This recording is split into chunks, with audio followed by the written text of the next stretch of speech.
Hello guys, आज हम इस वीडियो में ट्रांसमिशन लाइन की input impedance, standing wave ratio और एवरेज पावर की हम बात करेंगे। तीन चीजों की हम बात करेंगे। स्टार्ट करते हैं हम इनपुट इम्पीडेंस कैलकुलेशन से। तो सबसे पहले हम अपने ट्रांसमिशन लाइन की बात करते हैं कि ट्रांसमिशन लाइन किस तरह से कनेक्टेड होती है सोर्स और लोड से। ये हम पहले भी देख चुके हैं। ये हमारा सोर्स है और यहाँ पर हमने लोड कनेक्ट किया गया है। ठीक है, तो सोर्स जो है वो एक जनरेटर हो सकता है, तो यहाँ पे VG हमने इसकी वोल्टेज लिख दी है और यहाँ पर ZG जो है वो रिप्रेजेंट कर रहा है ऑल्टरनेटर की इम्पीडेंस को।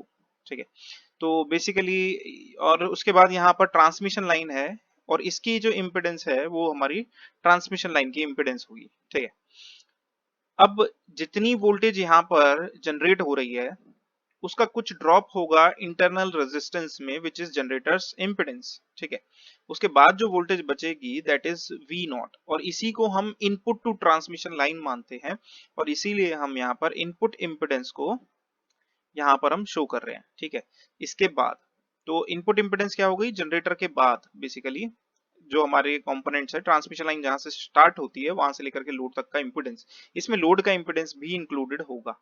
ठीक है, तो ये टोटल इनपुट इम्पीडेंस हो गया। ये है Z इक्वल टू 0। देखिए जैसे जैसे हम आगे बढ़ते जाते हैं यहाँ तो इम्पीडेंस जो होगा वो चेंज होता चला जाएगा। ठीक है, जैसे कि अगर सपोज कीजिए मैं यहाँ से इम्पीडेंस मेजर करता हूँ तो ये Z डिस्टेंस से जो इनपुट इम्पीडेंस आएगी वो हो जाएगी इससे। तो बेसिकली ये जो है अगर L लेंथ की लाइन है तो ये लेंथ को रिप्रेजेंट कर रहा है। ठीक है, और ठीक है, तो हम इस एंड को Z इक्वल टू 0 माने अगर, तो ये जो है ये वाला एंड जो है ये हो जाएगा Z इक्वल्स टू L, क्योंकि हमारी जो ट्रांसमिशन लाइन की लेंथ है वो हमने मानी है स्मॉल l। ठीक है, लेकिन स्टार्टिंग के लिए हम ऐसा यूज करेंगे क्योंकि अभी तक जो हमने डेरिवेशन किए थे जैसे वोल्टेज और करंट की इक्वेशन डिराइव की थी तो वो हमने इसी तरह से मानकर की थी। लेकिन अब हम क्या करेंगे, उल्टा मानेंगे कि Z इक्वल टू 0 इसको ले लेंगे और ऐसा करने पर जो जो हमने इक्वेशन डिराइव की है उसमें Z equal to minus L हो जाएगा ये एंड, अगर हम लोड से मेजर करना शुरू करते हैं। तो at a particular distance x, अगर हम यहाँ से x डिस्टेंस चलते हैं तो Z equals to minus X हमें उस इक्वेशन में पुट करना पड़ेगा। ठीक है, तो मैं फिर से रिपीट कर देता हूँ, यहाँ पे इस चीज को लेकर के कई बार कंफ्यूजन हो जाती है। हमारे पास दो तरीके हैं। दो तरीके क्या है, बल्कि स्टार्टिंग में जो हमने किया था Z इक्वल टू 0 इसको माना था और L इसको मानते हुए हमने क्या किया था, जो अपनी इक्वेशन है डिराइव की थी। लेकिन आज का जो हमारा एनालिसिस है वो इस बात पे बेस्ड है कि हम इस इक्वल टू इसको Z इक्वल्स टू 0 मानेंगे और यहाँ पर हमारा डिस्टेंस इंक्रीज होगा तो हमारी जो इक्वेशन हमने डिराइव की थी, क्योंकि हम अपोजिट डायरेक्शन में जा रहे हैं तो हम उसको नेगेटिव करके ले लेंगे। ठीक है, इसके अलावा लाइन की कैरेक्टरिस्टिक इंपेडेंस है Z नॉट। ठीक है, जो कि लाइन पैरामीटर पे बेस्ड होती है and propagation constant is gamma, जो कि हमने पहले डिराइव कर चुका है। अगेन ये भी ट्रांसमिशन लाइन पैरामीटर्स पे डिपेंड करेगा। ठीक है, तो ये क्या है, ये ट्रांसमिशन लाइन के पैरामीटर पे डिपेंडेंट जो बेसिकली क्वांटिटीज है हमारे पास जो हम डायरेक्टली यूज कर सकते हैं वो है।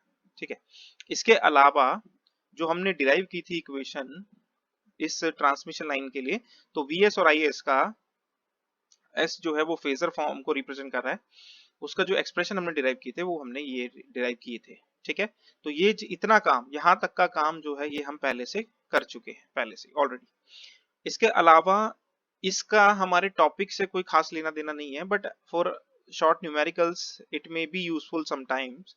तो इसका एक सिंप्लीफाइड वर्जन की अगर हम बात करें ट्रांसमिशन लाइन की, तो हम क्या कह सकते हैं कि हमारे पास एक जनरेटर है जिसको हमने ZG से रिप्रेजेंट, जिसका इंपेडेंस ZG है। ठीक है ना, ये ZG है। अब इसके बाद जो भी इम्पिडेंस है यहाँ पे input impedance at Z equal to 0, यहाँ पर जो हम इसको मान करके चल रहे हैं, यहाँ से ये पूरा जितना भी इम्पिडेंस है इस तरफ का इसको हमने Z इन मान लिया है और देखिए इसी के अक्रॉस जो वोल्टेज है वो V नॉट है।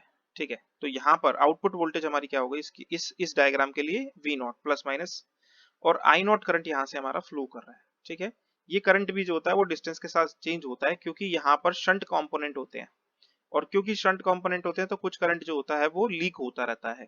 ठीक है, इसीलिए ये करंट भी चेंज होता रहेगा अलोंग द लाइन, बट यहाँ पर इस पर्टिकुलर पॉइंट पर हमने इसको क्या मान के रखा है, आई नॉट माना हुआ है। तो हमारे पास एक सिंप्लीफाइड डायग्राम हो गया, सर्किट डायग्राम, जिसके लिए अगर हम बात करें तो वी नॉट जो होगा वो हम वोल्टेज डिवीजन रेशियो की मदद से निकाल सकते हैं। तो जेड इन के अक्रॉस टोटल वोल्टेज का जितना वोल्टेज होगा वही हमारी वोल्टेज है। तो जेड इन के अक्रॉस टोटल ये इम्पीडेंस की हो गई है, हमने इसे डिवाइड कर दिया जेड इन को, तो हमारे पास VZ निकल के आ गया। ऐसे आई नॉट कैसे निकल के आएगा, आई नॉट हमारा निकल के आ जाएगा हमारी जो वोल्टेज है divided by impedance, that will be the current for this circuit और इस पर्टिकुलर पॉइंट पर। ठीक है, तो अलग अलग पॉइंट पे करंट वेरी कर सकता है, लेकिन अगर हम इस समय की बात करें, यहाँ पर करंट की बात करें, तो ये ही निकल के आने वाला है। ठीक है, तो ये जो चीजें हैं, इतनी चीजें हमें पहले से गिवन है। ठीक है, इसके बाद हमें क्या करना है वो हम देखते हैं। ठीक है, चलिए मैं पेन का कलर चेंज कर लेता हूँ। ये जो चीज है ये हमारे काम नहीं आएगी, बट हम निकालना चाहे तो हम निकाल सकते हैं, इसलिए मैंने यहाँ पे निकाल के दिखा दिया है। बुक में भी शो किया हुआ था, तो वही चीज हमने यहाँ पर शो कर दी है कि इनपुट पर हम फिलहाल जो हमें अवेलेबल इक्वेशन है अगर उसकी मदद से हम निकाल रहे हैं यहाँ पे, तो जेड को हम क्या कर रहे हैं, 0 पुट करेंगे तो हमें इनपुट मिल जाएगा। उस पर्टिकुलर केस के लिए वीएस जो है वो वी नॉट है और आई एस जो है वो आई नॉट है, अगर जेड 0 है। ठीक है, तो उस पर्टिकुलर पॉइंट पर जो हमारी वोल्टेजेस हैं वो वी नॉट और करंट आई नॉट है। देखिए यहाँ पर ये वोल्टेज वी नॉट हो गई है और ये करंट जो है हमारा आई नॉट हो गया है। ठीक है, सिमिलरली z इक्वल टू 0 जो है वो हमने इन दोनों इक्वेशन में पुट कर दिया है, उससे हमारे पास ये आ गया। अब देखिए यहाँ पे vs 0 और is 0 की जगह हम v नॉट आई नॉट रख सकते हैं। ठीक है ना, इस क्वांटिटी की जगह v नॉट और इस क्वांटिटी की जगह हम आई नॉट रख सकते हैं, और जब इन दोनों को सॉल्व करेंगे v नॉट प्लस और v नॉट माइनस की वैल्यू हम निकालेंगे तो हमारे पास ये आ जाएंगी। ठीक है, इससे पहले एक चीज और हम यहाँ पर देख लेते हैं कि हमारे पास ये जो इक्वेशन आई थी, हम पहले भी बात कर चुके हैं इसके बारे में। देखिए ये माइनस गामा जेड है। ठीक है, इसका मतलब ये पॉजिटिव जेड की तरफ जा रहा है सिग्नल, और ये जो है इसकी पावर जो है वो पॉजिटिव गामा जेड है। इसका मतलब ये सिग्नल किस तरफ जा रहा है, माइनस जेड की तरफ जा रहा है। इसका मतलब एक सिग्नल जो है, ये पहले वाला सिग्नल जो है वोल्टेज सिग्नल है वो इस तरफ ट्रेवल कर रहा है, दूसरे वाला जो है वो इस तरफ ट्रेवल कर रहा है। ठीक है, अब दोनों के साइन जो है यहाँ पर पॉजिटिव है। ठीक है, और एक्सपोनेंशियली दोनों क्या कर रहे हैं, डिके कर रहे हैं। ठीक है, तो बेसिकली इस तरह से हम इसका डिके दिखा सकते हैं। यहाँ से वी नॉट जो होगा यहाँ पे वी नॉट होगा और यहाँ से एक्सपोनेंशियली ये डिके करेगा और जो भी वीएल वैल्यू है यहाँ तक ये पहुंच जाएगा, यहाँ ट्रांसमिशन लाइन के एंड तक आते आते। ठीक है, ऐसे ये वाला जो सिग्नल है वो यहाँ पर एक्सपोनेंशियली डिके करेगा इस तरह से।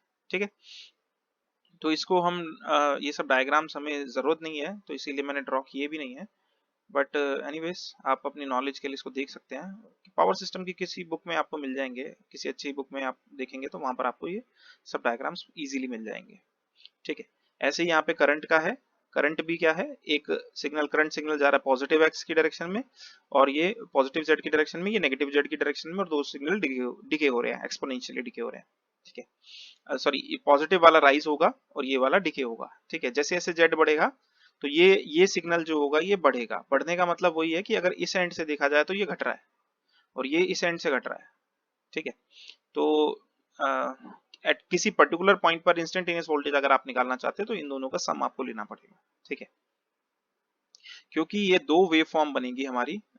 ओके, मैं इसको फिर से एक दो चीजें और बता देता हूँ इसके बारे में, जो लोग इंटरेस्टेड हैं वो उनके लिए बेहतर रहेगा कि देखिए एक सिग्नल, वोल्टेज सिग्नल ऐसे जा रहा है और दूसरा वोल्टेज सिग्नल ऐसे वापस आ रहा है। ये हम पहले बात कर चुके हैं इलेक्ट्रिक फील्ड और मैग्नेटिक फील्ड के लिए, इंटेंसिटी के लिए बात, जब हमने ईएम वेव के प्रोपगेशन की बात की थी।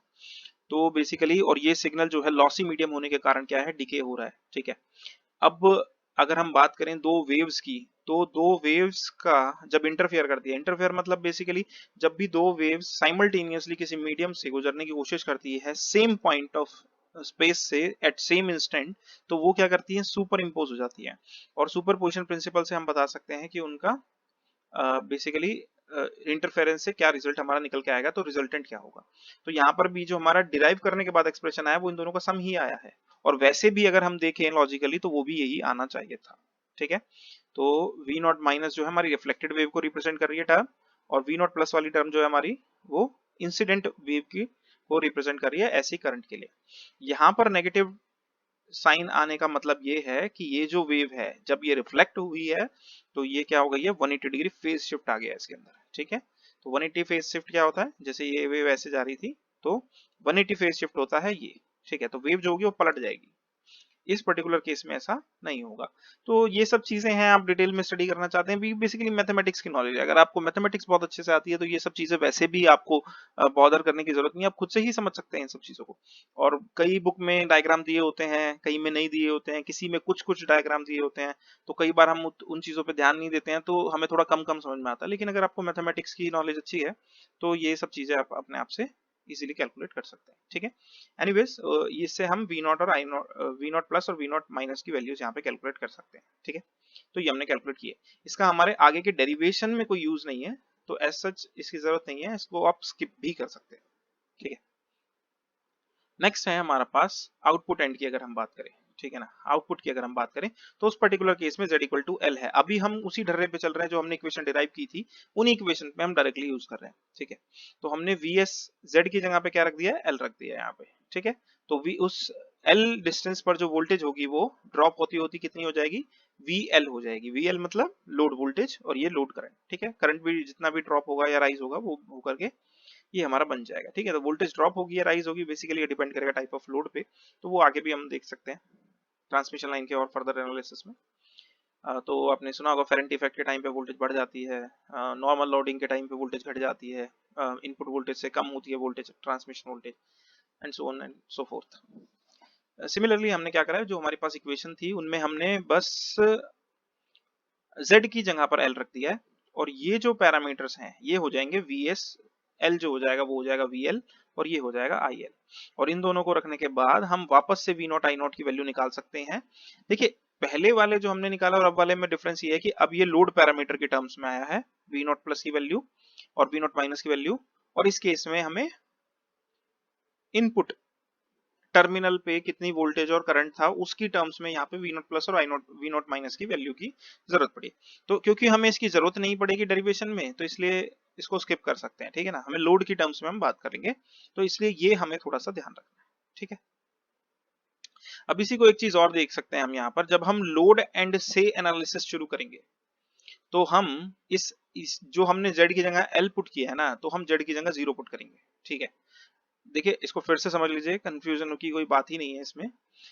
आपने क्या करना है, बस जिस मोमेंट पे हमने डिसाइड कर दिया कि हमें लोड से एनालिसिस शुरू करना है, हम अपनी इक्वेशंस जो भी हैं अब इसके इसके बाद नाउ ऑनवर्ड्स हम क्या करेंगे, सिंपल अगर लोड एंड की बात कर रहे हैं तो z की जगह पुट करेंगे 0, और जैसे जैसे हम इधर बढ़ते जाएंगे अगर x डिस्टेंस पे आ गए तो माइनस x, और अगर यहाँ पर पहुंच गए तो माइनस l, ये हम यहाँ पर पुट करने वाले हैं, ठीक है। तो ऐसे ऐसे करके हम पुट करते चले जाएंगे। फिलहाल अभी तक हमने ऐसा कुछ किया नहीं है, ठीक है। नाउ नेक्स्ट इनपुट इम्पीडेंस क्या होगा हमारा, इनपुट इम्पीडेंस होगा हमारा एट अ डिस्टेंस z, ठीक है। तो किसी पर्टिकुलर डिस्टेंस z पर, जैसे कि यहाँ पर हमने इस वेरिएबल की बात की है, तो z की अगर हम बात करें कि z पॉइंट पर अगर आप इनपुट इम्पीडेंस कैलकुलेट करना चाहते हैं तो that will be vs z upon में is z, सिंपल है, वोल्टेज अपॉन में करंट जो होता है वो हमारा इम्पीडेंस होता है। z पे निकाल रहे हैं तो यहाँ पे भी हमने z रख दिया है, दोनों जगह z पे, तो vs z और is z का जो रिलेशन होता है वो हमने यहाँ पे पुट कर दिया है, ठीक है। अब यहाँ तक हमने ये सब कैलकुलेट कर लिया। देखो अब हमें करना क्या था, हमें चाहिए थी इनपुट इम्पीडेंस। तो फाइनली सिर्फ आपको अगर ये पता होना चाहिए सर्किट डायग्राम, ये पैरामीटर आप यूज करेंगे z नॉट गामा, और ये दोनों इक्वेशन की मदद से आप सॉल्व करके निकालेंगे ये दोनों वैल्यूज लोड एंड पर ये वैल्यूज निकालेंगे आप, और उसके बाद इनपुट इम्पीडेंस का फॉर्मूला लिख देंगे। या फिर अगर आप अपनी अकल भी लगाएं सिंपली, तो आपको इनपुट इम्पीडेंस निकालनी है तो आप ट्रांसमिशन लाइन ड्रॉ करके सीधे लिखिए ये वाला फॉर्मूला, ठीक है, ये वाला फॉर्मूला लिखिए। अब आपको ये फॉर्मूला जो होगा वो इसमें कन्वर्ट हो जाएगा। अब ये वी नॉट प्लस और वी नॉट माइनस यहाँ पर फंस जाएंगे। अब ये वी नॉट प्लस और वी नॉट माइनस आपको रिप्लेस करने हैं। अब ये वी नॉट प्लस और वी नॉट माइनस को रिप्लेस करने के लिए आपको इनकी वैल्यू चाहिए, जिसको लिए हम लोड कंडीशंस की को या सर्किट कंडीशन को, या जो हमारी लाइन की है ट्रांसमिशन लाइन की कंडीशन को यूटिलाइज कर सकते हैं। अब उसके लिए हमने क्या किया, लोड एंड पर वी नॉट प्लस और वी नॉट माइनस कैलकुलेट कर लिया, जो कि इतना कैलकुलेट होकर के हमारे पास आ गया, ठीक है। तो ठीक है, हमें निकालनी है input impedance eight a distance z। तो उसके लिए हमें क्या करना पड़ेगा, z की जगह हम पुट कर देते हैं माइनस x, क्योंकि हम क्या कर रहे हैं, जनरलाइज्ड इनपुट इम्पीडेंस निकाल रहे हैं at a distance z equals to minus x, ठीक है। ये इस तरह से हमारा हो जाएगा। तो ये एक्सप्रेशन हमारे पास निकल के आ गया। तो यहाँ पर हमने क्या किया था, यहाँ पे माइनस z था, देखिए, तो z की जगह माइनस x पुट करने से ये प्लस हो जाएंगी टर्म्स दोनों, और ये दोनों टर्म्स क्या हो जाएंगी, नेगेटिव हो जाएंगी। नेक्स्ट इनपुट इम्पीडेंस जो है, इसके लिए हम क्या करेंगे, अब ये जो रिलेशन है अब इसको हमें फर्दर सिंप्लीफाई करने के लिए यहाँ पे वी नॉट प्लस हमने ले लिया कॉमन, और वी नॉट माइनस और वी नॉट प्लस का जो रेशियो होता है उसको हम बोलते हैं रिफ्लेक्शन कोफिशिएंट, ठीक है। ये हमने ईएम वेव में भी पढ़ा था। तो ये कैपिटल टाउ एल हमने क्या लिया, reflection coefficient at load end, ठीक है।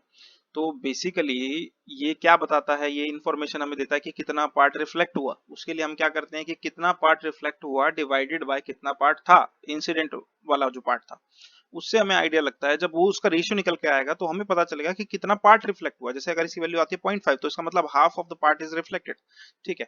तो परसेंटेज में भी हम निकाल सकते हैं बाय मल्टीप्लाइंग इट बाय 100। तो अगर हम लोड एंड की बात करें तो हम इस तरह से इसको डिफाइन करेंगे। देखिए ये था हमारा रिफ्लेक्टेड पार्ट वोल्टेज का, और ये था हमारा इंसिडेंट पार्ट वोल्टेज का। तो रिफ्लेक्टेड अपॉन में इंसिडेंट जो होगा वो इस तरह से हमारा निकल करके आ जाएगा लोड एंड पर, ठीक है। ये अभी हम पहले वाले की टर्म्स में बात कर रहे हैं जो हमने इक्वेशन डिराइव की थी उसकी मदद से। लेकिन अब हम लोड एंड से क्योंकि एनालिसिस शुरू कर रहे हैं तो हम एल की जगह पर क्या पुट करेंगे, यहाँ पर जीरो पुट कर देंगे एल की जगह पर। इंस्टेड ऑफ एल यहाँ पर हमें जीरो पुट करना पड़ेगा, ठीक है। क्यों हम ऐसा कर रहे हैं, क्योंकि हमारा जो रिफ्लेक्शन हो रहा है वो लोड एंड पर ही हो रहा है, तो लोड एंड पर हम कैलकुलेट कर रहे हैं, ठीक है। देखिए रिफ्लेक्टेड वेव और इंसिडेंट वेव की वैल्यू जो है वो अलग अलग पॉइंट पे अलग अलग है, ठीक है। अभी हमने देखा कि उसका ग्राफ जो था वो गिर रहा था या बढ़ रहा था, ठीक है, एक्सपोनेंशियली डिके या राइज का ग्राफ था। तो बेसिकली हर पॉइंट पर जो ये होगा रेशियो होगा अलग अलग होगा, ठीक है। तो हमने किस पॉइंट पर इसको निकाला है, लोड एंड पर हमने इसको निकाला है, एल इक्वल टू जीरो हमने इसके लिए पुट किया है, ठीक है। तो आउटपुट के लिए हम क्या करेंगे, जेड की जगह पर जीरो पुट कर देंगे, और इनपुट के पे क्या करेंगे, जेड की जगह माइनस एल पुट करेंगे। सारा एनालिसिस हमारा उसी तरह से होगा, ठीक है ना। तो यहाँ ये फ्रॉम हियर ऑनवर्ड्स हमारा जो भी एनालिसिस है वो लोड एंड को रेफरेंस मानते हुए हम शुरू कर रहे हैं, ठीक है ना। तो हमने क्या करा, सिर्फ वी नॉट प्लस यहाँ से कॉमन ले लिया, तो यहाँ पर वी नॉट माइनस अपॉन में वी नॉट प्लस, यहाँ पे भी वी नॉट प्लस डिनोमिनेटर में आ जाएगा, और उसको हम लिख सकते हैं रिफ्लेक्शन कोएफिशिएंट, ठीक है। क्योंकि जब इसको हम जीरो पुट करेंगे तो ये वाली टर्म हो जाएगी 1, और ये वाली टर्म, सॉरी ये जो पार्ट है टर्म का ये हो जाएगा 1, तो हमारे पास बचेगा वी नॉट माइनस अपॉन में वी नॉट प्लस, ठीक है। तो ये हो गया हमारा रिफ्लेक्शन कोएफिशिएंट, ओके। तो ये हमारे पास इक्वेशन निकल करके आती है। इसको हमने आगे और सॉल्व किया हुआ है, ठीक है ना, क्योंकि हमें क्या करना है, अब यहाँ पे ये तो वैल्यू कैंसिल आउट हो जाएंगे, लेकिन ये जो टाउ एल है इसकी वैल्यू हमें पुट करनी है। इसको हम फर्दर सिंप्लीफाई कर सकते हैं। ये वाला पार्ट आया ना हमारे पास at L equal to zero, तो हमारे पास वी नॉट माइनस और वी नॉट प्लस की वैल्यूज भी हैं ऑलरेडी, ठीक है ना। तो वो वैल्यूज जो है हम यहाँ उस इक्वेशन में पुट कर देंगे, अभी वाली इक्वेशन, ठीक है। तो हमने उन्हीं वैल्यूज को यहाँ पे पुट किया है और एल की जगह पे पुट कर दिया है जीरो, तो ये वैल्यू हो जाएगी 1, अगेन ये वैल्यू हो जाएगी 1, और जब इस रेशियो को हम कैलकुलेट करेंगे हम इससे आई एल कॉमन ले सकते हैं, तो वी एल अपॉन में आई एल क्या हो जाएगा, ये हो जाएगा जेड एल, और जेड नॉट रहेगा, तो हमारे पास ये रिलेशन निकल के आ जाएगा टाउ एल का, ठीक है। और इसको हम अपनी प्रीवियस इक्वेशन में पुट कर देंगे, सब्स्टिट्यूट कर देंगे। सब्स्टिट्यूट करने के बाद हमें बस इसको सिंप्लीफाई करना है। ZL के कंपोनेंट को हमने क्या कर लिया, कॉमन ले लिया, ZL को कॉमन ले लिया, Z नॉट को कॉमन ले लिया, तो ये टर्म्स हमारे पास आई। जैसे ही हमारे पास ये टर्म्स आई हमें इनको देख करके आइडिया लगा, क्योंकि ये कॉम्प्लेक्स टर्म्स है, एक्सपोनेंशियल की पावर जो है वो कॉम्प्लेक्स है, तो यहाँ पर हम कॉस हाइपरबोलिक और साइन हाइपरबोलिक को यूज कर सकते हैं, ठीक है। तो हमारे पास हम जानते हैं कॉस हाइपरबोलिक x जो है वो ये होता है, साइन हाइपरबोलिक x ये होता है। ये सब चीजें आपने बहुत बार पढ़ रखी है, इसके ऊपर मैं टाइम खराब नहीं करूंगा। वापस से हम इसको इक्वेशन में पुट कर देंगे। अगेन हम क्या करेंगे, कॉस हाइपरबोलिक ऊपर से कॉमन ले लेंगे और कॉस हाइपरबोलिक नीचे से कॉमन ले लेंगे, तो यहाँ पर 10 और ये यहाँ पर ये चीज 10 बन जाएगी, यहाँ पर ये चीज 10 बन जाएगी, तो ZL ऊपर रह जाएगा, कॉस बाहर आ गया, और Z नॉट के साथ हो गया 10 हाइपरबोलिक। ऐसे ही इक्वेशन हमारे पास मिल जाएगी। अब ये जो इक्वेशन है ये लॉसी मीडियम के लिए, ये कैसे पता चल रहा है लॉसी मीडियम के लिए, तो एक दो चीजें मैं इसमें बताऊंगा। लॉसी मीडियम क्या होता है, जहां पे लॉसेस होती है, as the signal when the signal travels through lossy medium its amplitude decreases, और जो कि हमने देखा भी है कि एक्सपोनेंशियली डिके हो रहा है वोल्टेज का, ठीक है।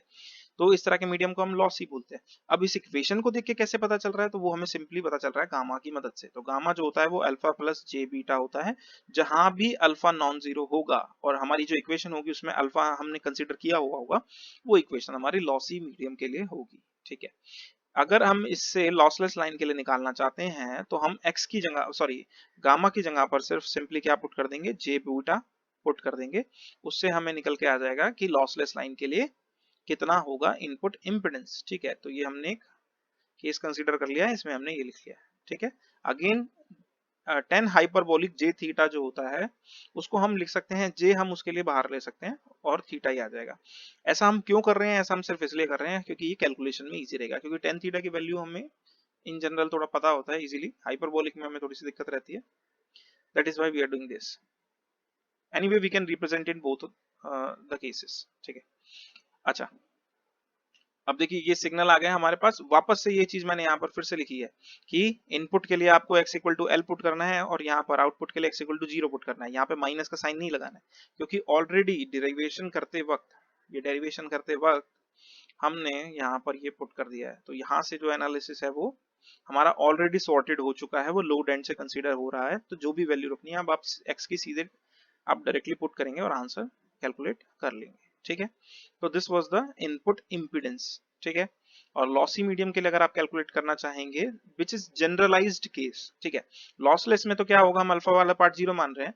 तो अगर जनरलाइज्ड केस अगर आप मानना चाहते हैं यानी विच इज लॉसी मीडियम का केस है, तो हम उसमें इस तरह से इनपुट इम्पीडेंस कैलकुलेट करके लिख सकते हैं। ठीक है, नेक्स्ट अब हमें कुछ स्पेशल केसेस देखने हैं कि तब कितनी इनपुट इम्पीडेंस होगी जब लाइन जो होगी वो ओपन सर्किटेड होगी या शॉर्ट सर्किटेड होगी, या फिर हम उसको मैच करा दे कि कैरेक्टरिस्टिक इम्पीडेंस के बराबर इम्पीडेंस से हम उसको एंड कर दे, मतलब लोड जो है वो मैच करा दे। अभी हम आगे उसको डिस्कस करते हैं थर्ड केस में। पहले हम बात करते हैं ओपन सर्किट लाइन हुई, मतलब हमने लोड क्या ले लिया, इनफाइनाइट लोड ले लिया।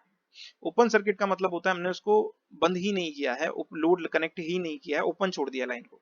इसका मतलब वहां पर क्योंकि वो ओपन है तो उसका इंपेडेंस जो होगा वो इनफाइनाइट होगा, क्योंकि वायर जो है, कंडक्टर जो है वो कनेक्टेड नहीं है, बीच में एयर है यानी डाइलेक्ट्रिक है। और डाइलेक्ट्रिक का जो इंपेडेंस हम यहाँ पर क्योंकि करंट फ्लो नहीं कर रहा है तो हम उसको इनफाइनाइट ले सकते हैं। तो यहाँ पर ये हो गया। तो ZOC क्या हो जाएगा, input impedance where limit ZL tending to infinity, means हम लोड को इन्फिनिटी टेंड करा है। उसके लिए हमें क्या करना पड़ेगा, इसको लिमिटिंग वैल्यू से सॉल्व करना पड़ेगा। ZL हमने कॉमन ले लिया क्योंकि डिनोमिनेटर में ZL है और ZL की लिमिट इन्फिनिटी होगी तो वो वाली टर्म हो जाएगी 0। तो ये वाली टर्म हो जाएगी 0, ये वाली टर्म हो जाएगी 0। ZL कॉमन लिया है तो वो हो जाएंगे कैंसिल आउट, तो बचेगा हमारे पास Z0 1 अपॉन में tan हाइपरबोलिक गामा L। ठीक है, तो जो कि ये हमारे पास निकल के आ जाएगा। ठीक है, तो आप देख सकते हो कि ओपन सर्किट के लिए भी इनपुट इंपेडेंस कितनी निकल के आ रही है, Z0 cot hyperbolic gamma L यहाँ पर हमारे पास निकल के आ रही है। ठीक है, L क्यों आ रहा है यहाँ पे, क्योंकि हमने क्या इंपेडेंस मान करके चलिए, इनपुट एंड की हमने ले रखी है, पूरी इनपुट एंड की हमने ले रखी है। ठीक है ना, मतलब Z equals to minus L बोल सकते हैं या फिर x इक्वल टू हम L पर ये कैलकुलेट कर रहे हैं। ठीक है ना, तो जो जनरेटर एंड के बाद से हमने ये कैलकुलेट करना शुरू किया है। अगर हम शॉर्टेड लाइन की बात करें, ZSC अगर हम निकालना चाहते हैं तो शॉर्ट होने का मतलब क्या है कि लोड को हमने शॉर्ट कर दिया, मतलब कोई इंपेडेंस नहीं है, that is ZL equals to 0। And in that particular case जब ZL 0 हो जाएगा तो ये दोनों टर्म जो होंगी, मैं इस पेन चेंज कर लेता हूँ, काम करता हूँ, तो ये जो दोनों टर्म होंगी ये हो जाएंगी 0। तो हमारे पास ये बची हुई टर्म बचेंगी जिसके लिए हमने, ठीक है, जिसके लिए हमने ये कैलकुलेट कर लिया है। ठीक है, ये इतना आ गया हमारे पास।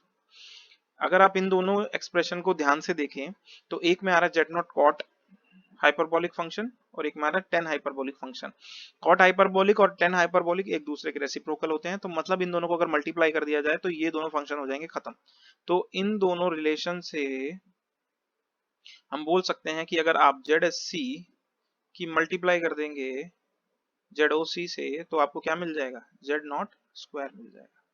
ठीक है, सो इसको इस तरह से हम देख सकते हैं। ठीक है, तो ये रिलेशन है बिटवीन ZSC एंड ZOC।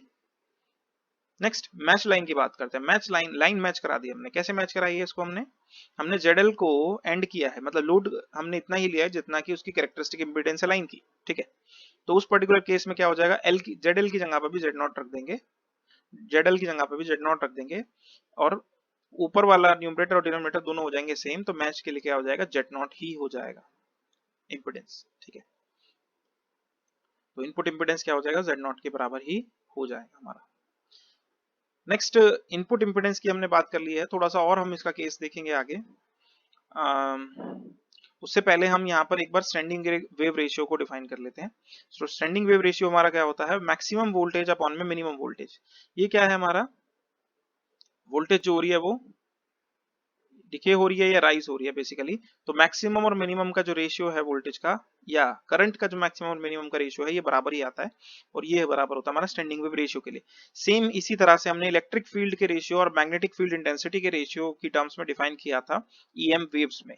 ठीक है, और वो फिर से यही निकल के आया था। तो ये रिलेशन हम पहले भी डिराइव कर चुके हैं, एस इक्वल्स टू दिस, तो इसके लिए हमें वापस डेरिवेशन करने की जरूरत नहीं है।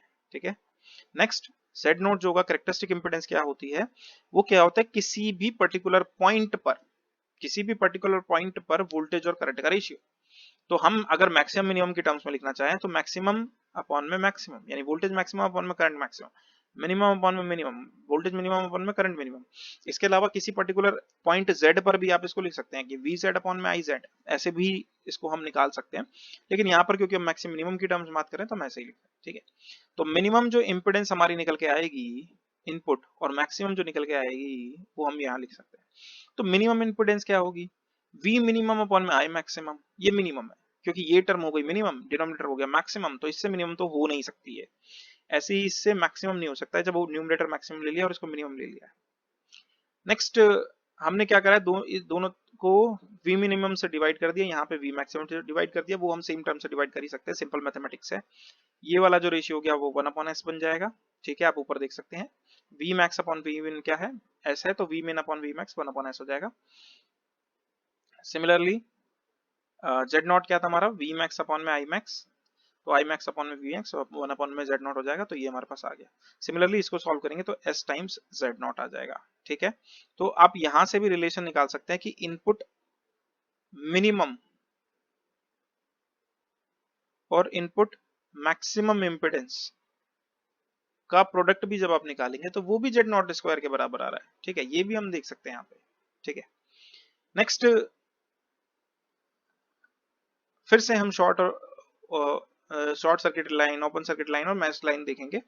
अभी हम ट्रांसमिशन लाइन, सॉरी ट्रांसमिशन, ये अपना रिफ्लेक्शन कोफिशिएंट जो है बेसिकली, और स्टैंडिंग वेव रेशियो का रिलेशन निकालेंगे इस पर्टिकुलर केस में। ठीक है, तो यहाँ पर देखिए आप, ये कितना हो गया, ZL minus Z naught upon में ZL plus Z naught at ZL equal to 0, क्योंकि शॉर्टेड लाइन के लिए इंपीडेंस जो होता है वो क्या होता है, 0 होता है। तो यहाँ पर ये आ गया -1। -1 का मतलब क्या है, -1 का मतलब ये है कि जब आप इसे शॉर्ट कर रहे हैं तो रिफ्लेक्टेड वेव जो हो रही है वो, उसका मैग्नीट्यूड क्या है, सेम है। तो at the point of reflection, point of reflection कहां पर है, लोड एंड पर है, वहां पर जो है वेव जो है वो सेम मैग्नीट्यूड से रिफ्लेक्ट होती है और अपोजिट हो जाती है। माइनस का मतलब क्या है कि उसके में 180 डिग्री का फेज शिफ्ट है। स्टैंडिंग वेव रेशियो हमारा क्या आ रहा है, वो वहां पर आएगा इन्फिनिटी, क्योंकि हमने यहाँ पे मैग्नीट्यूड लेना है केवल।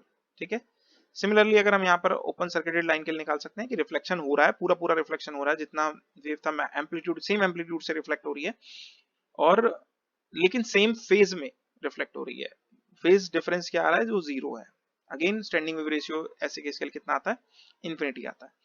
मैच लाइन के लिए जब हम बात करेंगे तो रिफ्लेक्शन कोफिशिएंट आता है 0। ठीक है, क्योंकि इतनी इंपेडेंस थी, इतनी से ही आपने एंड कर दिया, तो रिफ्लेक्शन का सवाल ही नहीं है। देखिए रिफ्लेक्शन कब होगा, जब मीडियम में चेंज आएगा, जेड नॉट यहाँ है, जेड नॉट यहाँ है, तो यहाँ से जब वेव चलती चली जाएगी, उसको मीडियम का डिफरेंस ही नहीं समझ में आएगा। ठीक है, तो वहां पर रिफ्लेक्शन का मतलब ही नहीं है, तो रिफ्लेक्शन कोफिशिएंट की वैल्यू आ जाएगी 0, और इस पर्टिकुलर केस में स्टैंडिंग वेव रेशियो आता है हमारा 1।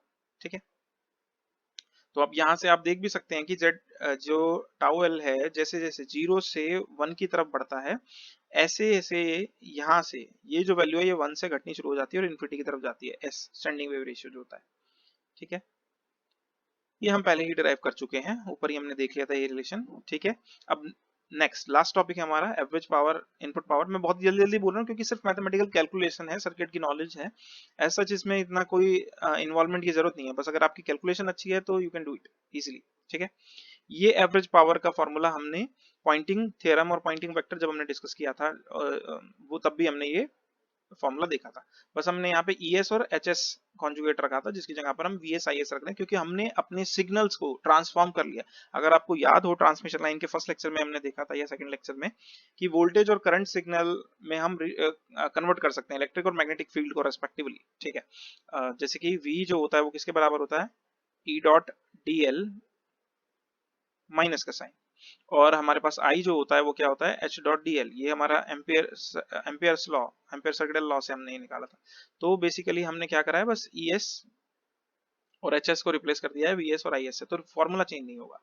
और हम क्योंकि एवरेज पावर निकाल रहे हैं और यहाँ पे जो क्वांटिटी यूज कर रहे हैं वो पीक वैल्यूज हैं, VS IS जो है यहाँ पर पीक वैल्यूज को रिप्रेजेंट कर रही है, therefore we are taking half factor, क्योंकि अगर आरएमएस वैल्यू हम कंसीडर करते हैं तो सीधे वी आई कॉन्जुगेट। देखिए कॉम्प्लेक्स पावर जो होती है, कॉम्प्लेक्स पावर जो होती है वो होती है वी आई कॉन्जुगेट, ठीक है। अगर आप यहाँ पर पीक वैल्यू ले लेंगे, ये भी पीक वैल्यू ले लेंगे, तो आप यहाँ पर इसको कर देंगे 2 से डिवाइड, तो वही चीज हमने यहाँ पे की है। और पावर जो है, रियल पावर जो है वो एक रियल वैल्यू होगी, तो हम यहाँ पे क्या लेना पड़ेगा, इसका रियल पार्ट लेना पड़ेगा। इमेजिनरी टर्म का मतलब ही नहीं है, क्योंकि P average is real term only, ठीक है। तो यहाँ पर हाफ इंटू रियल और VSX का जो एक्सप्रेशन था वो हमने यहाँ पे पुट कर दिया, साथ ही ISX का एक्सप्रेशन हमने यहाँ पे पुट कर दिया और उसका ले लिया कॉन्जुगेट, ठीक है। तो ये थोड़ा सा गड़बड़ है, ये आप छोड़ दीजिए। नेक्स्ट यहाँ पर आप देख सकते हैं कि हमने वैल्यू पुट की है और V0 प्लस ले लिया हमने कॉमन, और यहाँ पे V0 प्लस कॉन्जुगेट कॉमन ले लिया है, और Z नॉट भी कॉमन है तो वो भी कॉमन हमने ले लिया है। तो अगेन यहाँ पे V नॉट माइनस बचा था और अपॉन में V नॉट प्लस था, तो वो जो वैल्यू हो जाएगी वो टाउ एल हो जाएगी, ये हम पहले भी कर चुके हैं, ठीक है ना। और ये जो चीज है हम जानते हैं कि कोई भी कॉम्प्लेक्स नंबर को उसके कॉन्जुगेट से मल्टीप्लाई करो तो उसके मैग्नीट्यूड का स्क्वायर हमें मिल जाता है। तो ये जो है ये मल्टीप्लाइड में है दोनों टर्म्स, तो इसको हम ऐसे मॉड लगा करके हमने उसका स्क्वायर लिख दिया, ठीक है, अपॉन में Z नॉट। बचा क्या बचा, ये वाली टर्म बची और ये वाली टर्म बची। तो बेसिकली जो बची हुई टर्म था उसका भी कॉन्जुगेट था, तो यहाँ जहां जहां कॉम्प्लेक्स होगा वहां कॉन्जुगेट हो जाएगा। ये कॉम्प्लेक्स टर्म है कॉन्जुगेट हो गया, ये कॉम्प्लेक्स टर्म है कॉन्जुगेट हो जाएगा। रिफ्लेक्शन कोएफिशिएंट भी हमने क्या करा, वो भी ZL Z नॉट से बना है, तो हमने उसका भी कॉन्जुगेट ले लिया, क्योंकि इंपेडेंस कॉम्प्लेक्स हो सकती है, ठीक है। अब हमने क्या करा है, ये इसको इधर रख लिया है हमने, ये वाला पार्ट, ये वाला ब्रैकेट बचा हमारे पास और ये वाला ब्रैकेट हमारे पास बचा, इन दोनों की कर दी हमने मल्टीप्लाई, और मल्टीप्लाई करके दो दो टर्म है, दोनों टर्म को ब्रैकेट में मल्टीप्लाई करने के बाद 4 टर्म हमें मिलेगी, तो टोटल 4 टर्म ये, ठीक है।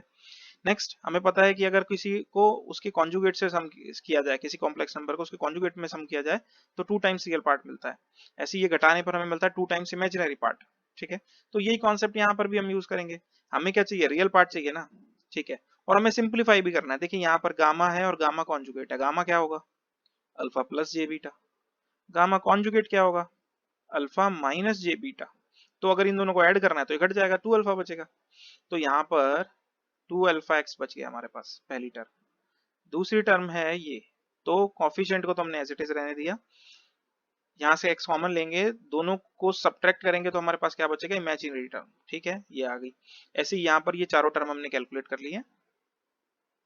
अब ये थोड़ा सा ध्यान रखेंगे आप, वैसे ये डेरिवेशन आना थोड़ा सा मुश्किल है, मतलब एग्जाम के पॉइंट ऑफ व्यू से देखा जाए एज सच इतना इंपॉर्टेंट नहीं है, ठीक है।